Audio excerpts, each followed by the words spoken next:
मुझे अक्सर पेरेंट्स कहते हैं कि मेरा बच्चा पढ़ना नहीं चाहता है, उसका पढ़ाई में मन नहीं लगता है, पढ़ाई से जी चुराता है। हमने उसकी ट्यूशन भी लगवा के देख ली है बट फिर भी कोई फ़र्क नहीं पड़ा।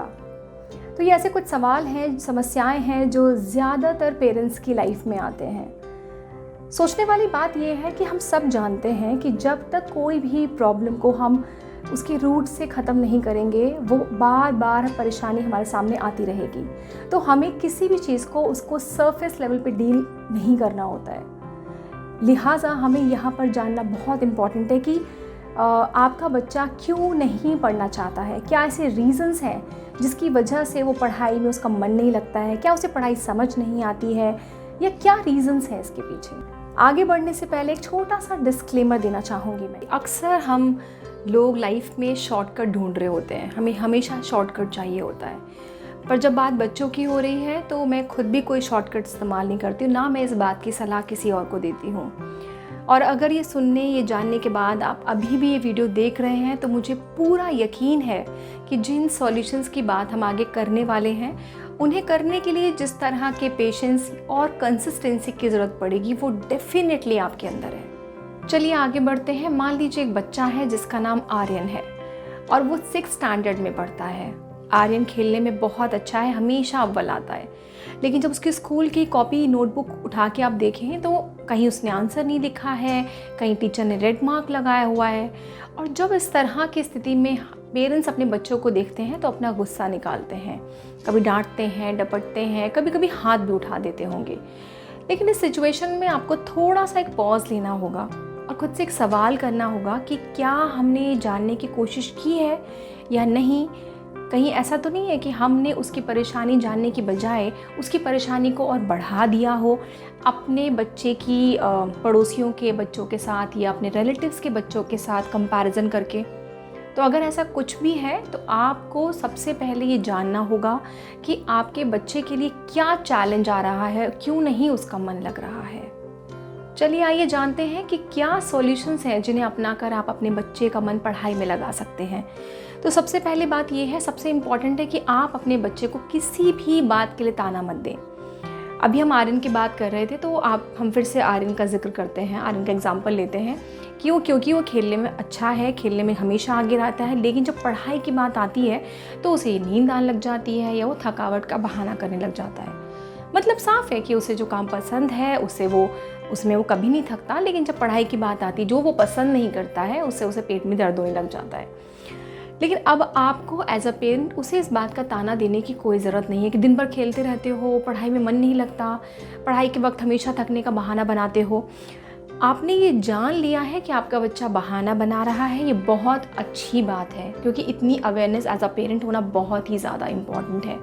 लेकिन वो बहाना बना रहा है, ये जताने की उसे कोई ज़रूरत नहीं है, इस बात का ताना देने की कोई ज़रूरत नहीं है। आप उसे प्यार से समझा सकते हैं कि बच्चा जितना ज़रूरी आपके लिए खेलना है उतना ही ज़रूरी आपके लिए पढ़ाई करना भी है।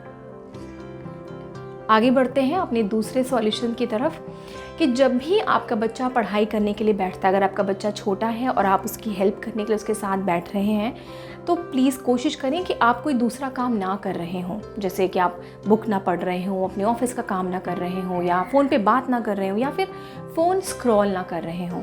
बच्चा बड़ा है, इस पास जो उसकी स्टडी टेबल है वहाँ पर उसकी पढ़ाई से जुड़ी हुई जो चीज़ें हैं, स्टेशनरी है, नोटबुक्स है, बुक्स है, उसके अलावा कुछ भी ऐसा सामान नहीं रखें कि उसे डिस्ट्रैक्शन हो। इसके अलावा ध्यान रखें कि आप अपने बच्चे के लिए कोई ऐसा गोल, कोई ऐसा टारगेट फिक्स ना करें जो पूरा करना उसके लिए बहुत ही ज़्यादा चैलेंजिंग हो जाए। मान लीजिए एक बच्चा है, उसके हर बार जो है मैथ्स में सिर्फ पासिंग मार्क्स ही आते हैं। अब उसके पेरेंट्स इस बात के लिए बहुत परेशान हैं, उसे हमेशा डांटते हैं कि अगली बार 80% मार्क्स तो लाने ही पड़ेंगे। अब यहाँ हमें समझना होगा कि 33% पासिंग मार्क्स और 80% मार्क्स के बीच का जो एक डिफरेंस है वो बहुत ही ज़्यादा है, जिसे आप एकदम से पूरा नहीं कर सकते। इसकी बजाय आप अपने बच्चे को इनकरेज करें कि कोई बात नहीं, इस बार इतने मार्क्स आए हैं, लेकिन नेक्स्ट टाइम कोशिश करो कि आपके 45% मार्क्स आ जाएं। तो अगर आपका बच्चा 45% का मार्क्स का जो टारगेट है वो अचीव कर लेता है तो डेफिनेटली वो कुछ ही टाइम में वो जो बड़ा गोल जो आप 80% तक उसे पहुंचाना चाहते हैं वहाँ पे भी पहुंच जाएगा। कई बार ऐसा देखा जाता है कि बच्चे आपके सामने बैठे रहते हैं किताब खोलकर, लेकिन वो ना तो कुछ कहते हैं ना आपसे कुछ पूछ रहे होते हैं। आप कुछ पूछेंगे भी तो वो चुप हो जाते हैं। एग्जाम्पल के लिए एक पेरेंट ने मुझसे पूछा कि मेरा बच्चा हमेशा मेरे साथ बैठता है पढ़ाई करने के लिए, लेकिन कुछ बोलता नहीं है, कुछ पूछो तो चुप हो जाता है। तो जब बच्चे से बात की गई तो बच्चे ने बताया कि जब भी मैं कोई गलती करता हूँ मेरी मम्मी मुझे बहुत ज़्यादा डांटती हैं, इसीलिए मेरा उनसे कुछ भी पूछने का मन नहीं करता है। तो उसके बाद ये पेरेंट्स से बात डिस्कस की गई और धीरे धीरे बच्चे का जो मन का डर है उसे दूर किया गया और फिर बच्चे का धीरे धीरे पढ़ाई में मन लगा। मुझे बहुत खुशी है इस बात की कि आप यहाँ तक आए, आपने वीडियो को यहाँ तक देखा।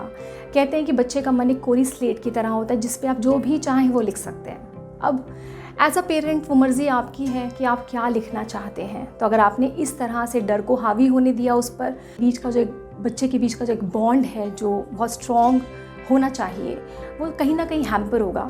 इसकी बजाय अगर आपने उसकी समस्याओं को सुलझाने की कोशिश की तो डेफिनेटली उसकी पर्सनालिटी आगे चलकर बहुत ही निखर कर आएगी। हम सब अपने बच्चे से कुछ ना कुछ उम्मीद करते हैं, पर बच्चा भी हमसे कुछ ना कुछ उम्मीदें करता है। तो अगर आप ये समझ गए कि उसकी क्या परेशानी है, जो वो कह नहीं पा रहा है, जो वो समझा नहीं पा रहा है, अगर आप उसको समझ गए, आप भी इस एग्ज़ाम में पास हो जाएंगे और आपका बच्चा भी आगे चलकर ज़िंदगी के हर एग्ज़ाम में अव्वल आएगा। नमस्ते।